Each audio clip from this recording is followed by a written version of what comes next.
Hello， 大家好啊！又係我 Kuen Cooking 啊！今次想同大家分享下海參浸泡流程。有朋友問我浸海參會唔會好麻煩？其實一啲都唔麻煩，好簡單啊！我哋先將買翻嚟嘅海參洗乾淨佢。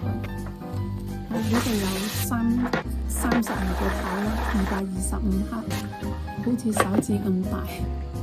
咁我哋就用個盒裝住佢啦，浸佢3日，每一日都要換水嘅。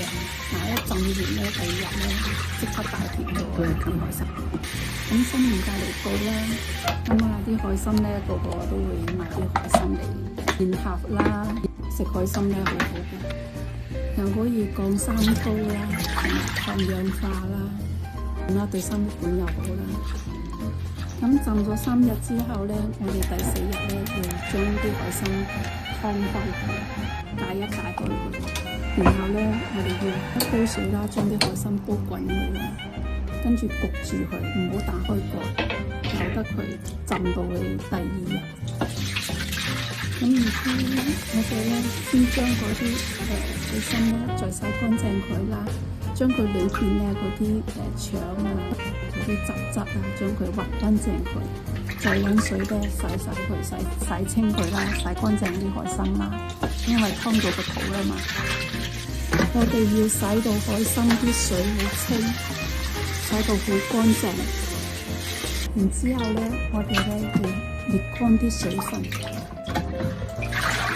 大家睇下，係咪好明顯變大咗啊？個海參之前好細條嘅，而家咧幾大條，之前好似手指咁大嘅啫。而家發好咗噶啦，係咪好靚啊？好好食噶呢隻叫遼參啊！咁而家咧，我哋咧準備下啲保鮮袋啦，將佢儲存好佢啦啲海參。分開要食幾多就落幾多啦，擺落呢個冰格啦，係咪好容易啊？完成㗎啦！